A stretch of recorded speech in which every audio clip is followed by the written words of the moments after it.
Çdo ditë, njerëzit në botë I besojnë rias, frytet e mundit të tyre të përditshëm, për të ndihmuar të afërmit e tyre në vendlindje.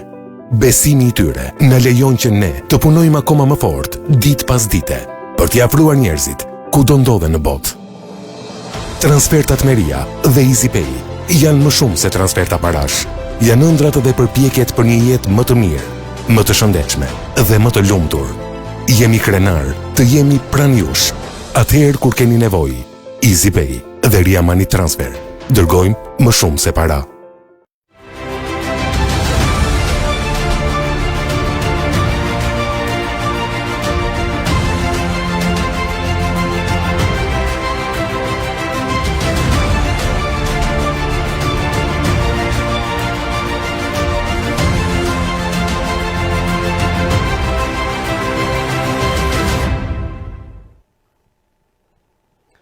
Mirëmbrëma të nderuar shikues të televizionit Albë UK dhe mirë se vini në emisionin Universal. Sonte kemi të ftuar një personazh disi ndryshe dhe shumë të veçantë do të thoja, I cili flet nga Italia, do të jetë në një lidhje nëpërmjet Skype. Ai është një pasardhës I familjes Gjergj Kastrioti, Skënderbeut heroi ton kombëtar, I cili është njëkohësisht edhe një gazetar dhe historian dhe është pikërisht Loris Kastriota Skanderbeg, të cilin e kemi tani në linje. Loris, mirëmbrëma dhe mirë se vini në Albë UK TV. Mirëmbrëma të gjithëve, unë flas vetëm pak shqip, prandaj preferoj të flas në italisht. Faleminderit. Në rregull. Atëherë zhvillojmë këtë intervistë në italisht. Cila është lidhja juaj e gjakut me familjen e Skënderbeut? Unë jam një pasardhës I drejt për drejt I Skënderbeut, sipas linjës mashkullore dhe I përkas brezit të 15. Që kur jeni vendosur në Itali dhe a njihni familje të tjera që janë pasardhëse të familjes së Skënderbeut?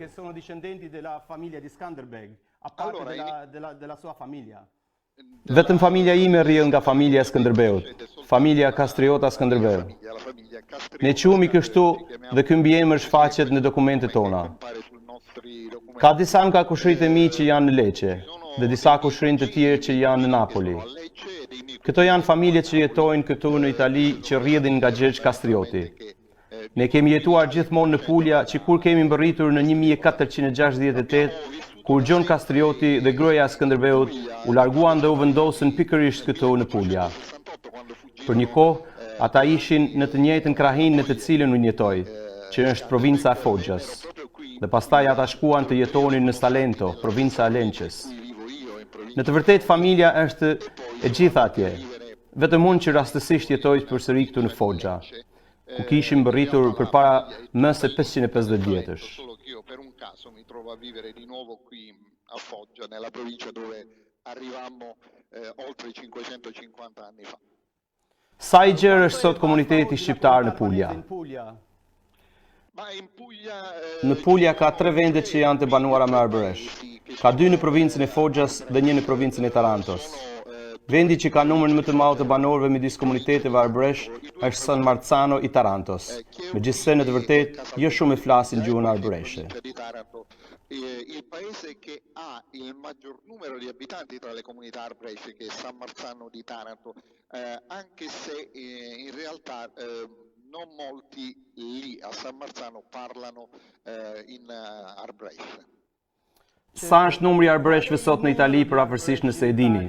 Dhe ku tjetër në Itali gjenden ata përveç Puglias? Në përgjithësi ata janë midis 100 dhe 150.000. Nuk ka shifra të sakta. Dhe ata jetojnë në 50 vende të vogla të shpërndara, kryesisht në Italinë e Jugut dhe në Italinë qendrore, duke filluar nga Sicilia dhe duke arritur në Marche. Nell'Italia del Sud e nell'Italia del Centro, a partire dalla Sicilia e per arrivare fino alle Marche. Do doja të dija sa e rëndësishme është historia e Shqipërisë për të rinjtë arbëresh ose në përgjithësi edhe për të rinjtë e komunitetit shqiptar në Itali. Historia e Shqipërisë ngadalë por I merr rëndësinë e saj për të rinjtë e komuniteteve arbëreshe. Ka qenë një periudhë në të cilën kjo lidhje edhe kulturore e traditave po paksohej. ka qenë një periudhë rreth viteve 80 kur të rinjt filluan të humbin kontaktet me kulturën shqiptare, kurse tani ka një punë vendimtare për rimkambjen kulturore, sepse shumë kryetarë të bashkive të vendeve arbëreshe e kanë kuptuar rëndësinë e mbajtjes së gjallë të këtyre rrënjeve kulturore, këtyre rrënjeve të gjakut. Dhe prandaj ata po përfshin gjithnjë më shumë edhe të vegjëlit, fëmijët e shkollës me iniciativa që shërbejnë për të mbajtur gjallë si njohjen e historisë, ashtu edhe njohjen e gjuhës. Kjo mund të shërbej edhe si stimul që dikush të mësoj edhe shqipën e sotme. E quindi stanno coinvolgendo sempre di più anche i più piccoli, i ragazzi delle scuole, con iniziative che servono a mantenere viva sia la conoscenza della storia, sia la conoscenza della lingua, se non altro Arbresh. Chiaramente questo poi stimola qualcuno anche ad imparare l'albanese di oggi. Si e mësojnë arbreshët historinë e tyre? Nëpërmes gojdanave apo përfshihet në mësimdhënien në shkollat italiane? Attraverso la tradizione orale oppure viene compresa nell'insegnamento impartito nelle scuole italiane? Allora, nelle comunità Arbresh in particolare ci sono diverse iniziative nelle scuole. Në komunitetin arbresh në veçanti ka disa nisma në shkollat italiane që përfshin gjithashtu orë mësimi të historisë dhe gjuhës arbreshe. Kjo ndodh veçanërisht kur ka mësues të ndjeshëm të administratave të ndjeshme që krijojnë projektet e tyre për mësimdhënie në gjuhën shqipe. Kur nuk bëhet në shkollë, bëhet edhe në iniciativa që kryhen jashtë shkollës dhe që mësohet kultura arbreshe. Do të thotë pikërisht ajo që u zhvillua nga shqiptarët që erdhën këtu shekuj më parë dhe që më pas u bën shumë të rëndësishëm edhe për historinë italiane. Por të rinjt po mësojnë se në praktik ata kanë dy histori, dy tradita të mëdha pas tyre, ndërsa të moshuarit e dinin dhe u përpoqen ta transmetonin atë te familjet e tyre për të bërë të ditur njerëzve për këtë histori të madhe të këtyre njerëzve të mëdhej që bën histori si në Shqipëri, ashtu dhe në Itali si arbresh pas mbërritjes së tyre në këtë vend. Giovani, mentre i più anziani lo sapevano e hanno cercato di trasmetterlo nelle loro famiglie per far sapere appunto di questa grande storia, di questi grandi personaggi che hanno fatto la storia sia in Albania, poi una volta arrivati in Italia anche come Arbresh in Italia. La maggior parte di loro A është vërtet që pjesa më e madhe e arbreshëve kanë ruajtur gjuhën e tyre dhe vazhdojnë akoma ta flasin? la lingua, vero? In Calabria ci sono tantissime comunità dove è praticamente Në Kalabri ka shumë bashkësi arbreshe ku është praktikisht një gjuhë e folur në komunitet. Kryesisht në një qendër të Siqilisë që është hora e arbreshëve. Në qendrat e tjera bëhet pak më e vështirë. Kryesisht janë të moshuarit ata që flasin atë gjuhë. Por tani, siç po thonim, të rinjt po mësojnë diçka edhe për këtë arsye jemi të sigurt se do të jemi në gjendje të rifillojmë përdorimin e gjuhës arbreshe. stavamo dicendo, i più giovani stanno anche imparando qualche cosa e quindi siamo sicuri che riusciremo a far riprendere l'utilizzo dell'Arbresh.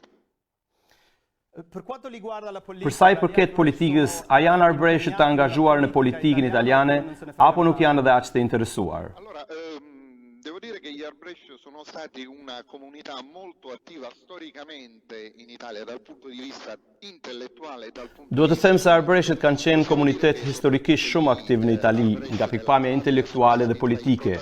Mund të themi se mbi të gjitha arbreshët në Kalabri ishin ndër protagonistët e rilindjes italiane dhe kanë dhënë një kontribut shumë të rëndësishëm në bashkimin e Italisë dhe mbi të gjitha në bashkimin e Italisë së Jugut me Italinë e Veriut, e cila tashmë ishte e bashkuar. Kjo fal faktit që kishte qendra të një formimi shumë të lartë intelektual në Jug dhe në Kalabri në veçanti. Kjo është ndërruar gjithashtu në ekzistencë të personaliteteve të mëdha në Itali. Dhe gjithashtu nga pikpamja politike unë sjell në mend gjithmonë Francesco Crispi, i cili ishte një ministër i shkëlqyer italian. Por me kalimin e viteve, me kalimin e kohës, komunitetet janë bërë aq të integruara sa është vështirë të thuash nëse arbreshët janë aktiv në politikë. Praktikisht arbreshët janë aktiv në politikën italiane dhe përpasoj nuk ka asnjë dallim. Po, ka shumë që janë në politikë. Gjëja e bukur që po ndodh tani është edhe se shqiptarët që u zhvendosën në Itali gjatë 10 viteve të fundit për shkaqe që dihen janë me të vërtetë shumë aktiv në politikë. Shumë kanë qenë si kandidat në zgjedhjet e viteve të fundit për të marrë pjesë si në zgjedhjet vendore, ashtu edhe në zgjedhjet për Parlamentin italian.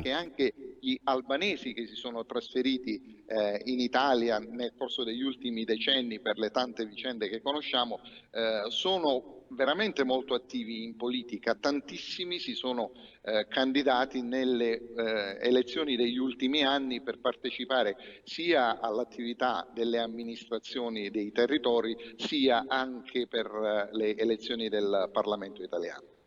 Chiaro. Quanto sanno gli Albrecht del tempo? Sa kanë njohuri Arbreshtët për kohën e komunizmit në Shqipëri dhe pasojat e tij?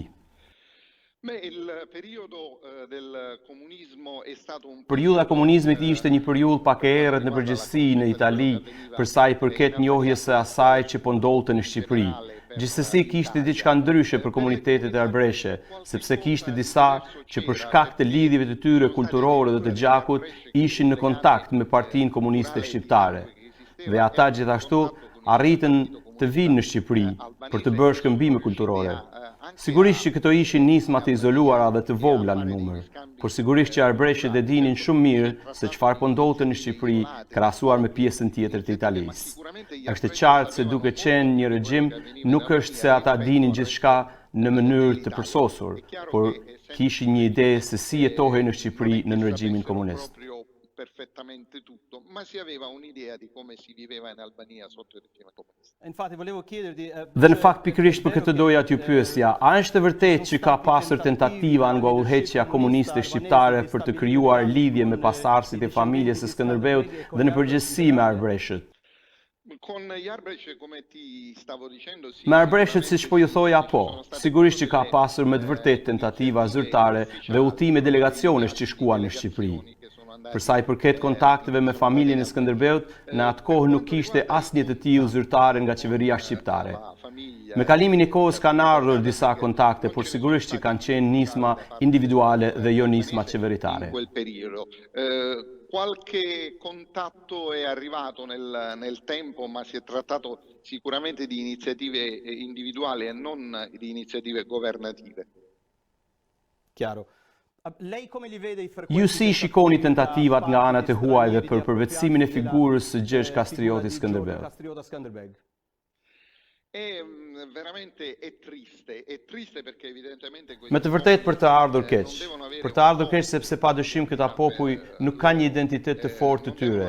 Ata nuk duhet të jenë të vetëdijshëm për historinë e tyre dhe rëndësinë e personazheve të tyre, nëse u duhet të shkojnë të kërkojnë personazhe që janë qartësisht shqiptar si Gjergj Kastrioti dhe kështu të përpiqen ta përvetësojnë këtë figurë. Gjatë viteve më janë bërë shumë pyetje. Më kanë thënë, a është e vërtetë që kishte origjinë slave? Tani, prania slavëve në familjet Kastrioti ose në shumë familje të tjera të gjithë Ballkanit, madje edhe të Italisë së atyre shekujve, nuk do të thotë se një familje ishte slave. Thjesht do të thotë se përçohej një politikë martësore shumë normale midis familjeve, atyre historike, atyre fisnike, le të themi kështu. Sepse ishte një politikë që shërbente për të forcuar rëndësinë e familjeve, për të krijuar aleanca dhe për të luftuar armiqtë e përbashkët, që ishin armiq që përpiqeshin të pushtonin Shqipërinë dhe të gjitha vendet e tjera të Ballkanit në atë una kohë. politica che serviva a rafforzare l'importanza delle famiglie, a stringere alleanze e a combattere i nemici comuni, che erano i nemici che stavano cercando di invadere l'Albania e tutti gli altri paesi balcanici in quel periodo. Allora, Skanderbeg Skënderbeu për dekada bllokoi avancimin e turqëve osman drejt Europës. Sa mirënjohëse është Europa për atë që ka bërë Quanto Skënderbeu? è grata l'Europa a Skanderbeg di quello che lui ha fatto? L'Europa è stata molto grata a Skanderbeg per Evropa ka qenë shumë mirënjohëse ndaj Skënderbeut për shumë shekuj. Ajo ka njohur atë shumë mirë dhe ne zbulojmë këtë duke lexuar shumë vepra të historisë, por edhe romane, por edhe opera teatrale, opera relike që ishin kushtuar Skënderbeut, sepse ishte shumë e qartë se cili kishte qenë kontributi i tij i madh. Mbrojtja që ai i bëri territorit shqiptar i kishte shërbyer civilizimit perëndimor për të shmangur pushtimin nga turqit osman. Nuk është rasti që kur Skënderbeu vdiq në 1468, pas vetëm disa vitesh, në 1480, Otrantoja, qyteti më jugor i Puljas, u pushtuan nga turqit osman dhe qëndroi në sundimin e osmanëve për një kohë të gjatë. Pastaj u zgjuan princat italian. U zgjuan princat europian dhe filluan të kuptojnë se ishte koha të luftohej kjo përpjekje e zgjerimit nga ana sultanëve, zgjerim që synonte të pushtonte të gjithë Europën. Pra, ndërkohë që kishin komoditetin për të pasur një hero si Skënderbeu, duke bërë sakrifisa të mëdha për të mposhtur ushtritë e mëdha të turqëve, të gjithë po përpiqeshin të zgjidhin punët e tyre të brendshme. Vetëm Papa dhe mbreti i Napolit i kanë dhënë një dorë Skënderbeut. Po ajo Venecia, që premtonte dhe her pas here i dërgonte para dhe anije Skënderbeut, në fakt silej pak si një agent i dyfisht. Venecia u përpoq të mbante marrëdhënie me sultanin për të mos humbur përsinë tregtare në mesdhe dhe në të vërtetë e ndihmoi shumë pak Skënderbeun. Pra, Skënderbeu ishte një hero që mbajti gjallë historinë e Evropës. Historia e Evropës nuk do të ishte ajo që është sot nëse Skënderbeu nuk do të kishte qenë ai ushtar i madh, por edhe ai politikan, diplomat dhe madje intellettual i madh për kohën e tij. Una doppio giochista, cercava di mantenere i rapporti con il sultano per non perdere la supremazia commerciale nel Mediterraneo e in realtà aiutava molto poco Skanderbeg. Quindi è stato un eroe che ha tenuta viva la storia dell'Europa.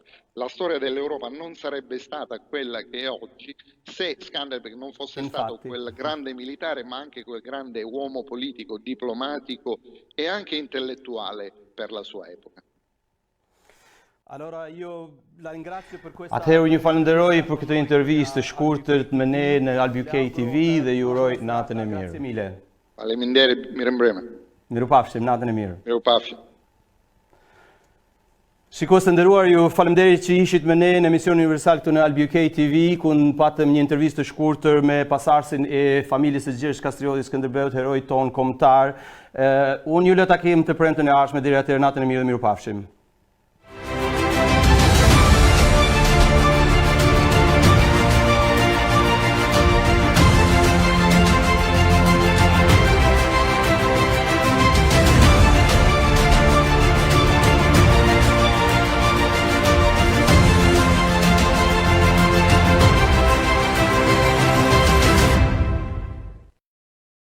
Çdo ditë, njerëzit në botë i besojnë rias, frytet e mundit të tyre të përditshëm, për të ndihmuar të afërmit e tyre në vendlindje. Besimi i tyre na lejon që ne të punojmë akoma më fort, ditë pas dite, për t'i afruar njerëzit kudo ndodhen në botë. Transfertat Meria dhe EasyPay janë më shumë se transferta parash. Janë ëndrat dhe përpjekjet për një jetë më të mirë, më të shëndetshme dhe më të lumtur. Jemi krenar të jemi pranë jush. Atëherë kur keni nevojë, EasyPay dhe Ria Money Transfer dërgojmë më shumë se para.